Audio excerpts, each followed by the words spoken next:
నేను ఇలా తోడుచుకుంటున్నాను, మీకు చిరాకు వస్తుంది, నాకు చెమటలు పట్టేసేస్తున్నాయి అనమాట బాగా. ఇప్పుడే వేడి దగ్గర సోప్స్ ఇంకా పెయిన్ రిలీఫ్ ఆయిల్ చేశాను. ఈ పెయిన్ రిలీఫ్ ఆయిల్ అయితే ట్రెడిషనల్ మెథడ్లో తయారు చేశారు అనమాట. ట్రెడిషనల్ మెథడ్ అంటే మన పురాణ ఋషులు మహర్షులు వాళ్ళు తయారు చేసే ఆయిల్ అనమాట. ఇది చాలా బాగుంటుంది. అసలు ఎట్లా అంటే ఇది మనకి joint pains, muscle pains, spondylitis అన్నిటినీ కంట్రోల్ చేస్తుంది ఇది.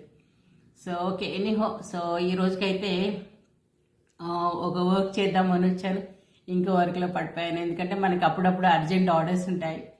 సో అర్జెంట్ ఆర్డర్స్ ఉంటే మనం తప్పకుండా టైంకి సెట్ చేసి ఇవ్వాలి కదా. ఎప్పుడైనా కానీ మనకి బిజినెస్లో మనకి సేల్స్ చేయలేకపోతున్నాము అనే రోజులు వేరే ఉంటాయి కదా, అవునా? సో ఆ రోజుల్ని మర్చిపోయేటట్లు చేస్తాయి కొన్ని రోజుల తర్వాత. ఇంకా మనం ఎన్ని అడిగితే అన్ని తయారు చేసి ఇవ్వాలి, ఎప్పుడు అడిగితే అప్పుడు తయారు చేసి ఇవ్వాలి.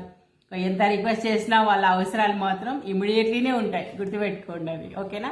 కస్టమర్స్ ఒక 2 రోజులు 3 రోజులు టైం ఇవ్వండి మేడం అంటే, లేదండి నేను ఊరు వెళ్తున్నాను అని చెప్తున్నారు. నో ప్రాబ్లం, తప్పదు. ఇంకా ట్రైన్ వచ్చేసాను నేను ఇంక ఈరోజు. మండే మన హర్యానా అండ్ గోవా, మహారాష్ట్ర ఇక్కడ స్టూడెంట్స్ వస్తున్నారు. ఈసారి అయితే 50 మెంబర్స్ ఉంటున్నారు. 50 మెంబర్స్. యాక్చువల్గా ఏంటంటే ఆ గవర్నమెంట్ వాళ్ళు స్పాన్సర్ చేసిందనమాట. సో వాళ్ళకి మీరు ఈ 2 డేస్లో నేర్చుకునే సబ్జెక్ట్స్ కాదు, యాక్చువల్గా అంటే ఒక 3-4 సబ్జెక్ట్స్ మేము కవర్ చేస్తాం దాంట్లో. సో హర్యానా, గోవా అండ్ మహారాష్ట్ర అంటే మనం ఇంగ్లీషు, హిందీ మిక్సింగ్ చేసి చెప్పాల్సి వస్తుంది. ఎందుకంటే అందరికీ ఇంగ్లీషు అర్థం కాదు, ఆ గోవా వాళ్ళు వీళ్ళైతే హిందీ అర్థం కాదు. తప్పదు. ఇంకా మనకి ఏంటంటే ఒక సెంట్రల్ గవర్నమెంట్లో ఉన్నప్పుడు మనము అన్ని లాంగ్వేజెస్ వచ్చి ఉండాలి, అందరినీ మనము బ్యాలెన్స్ చేస్తూ ఉండాలి. అందరు ఎటువైపు నుంచి ఎలాంటి డౌట్ వస్తుంది, ఎలాంటి వాళ్ళకి ఎలా నీడ్ ఉంటుంది, అన్నీ మనము బ్యాలెన్స్డ్గా కవర్ చేయాలి. ఇవన్నీ అలవాటు అయిపోయినాయి నాకు. 2008 నుంచి ఉన్నాను ఇక్కడే.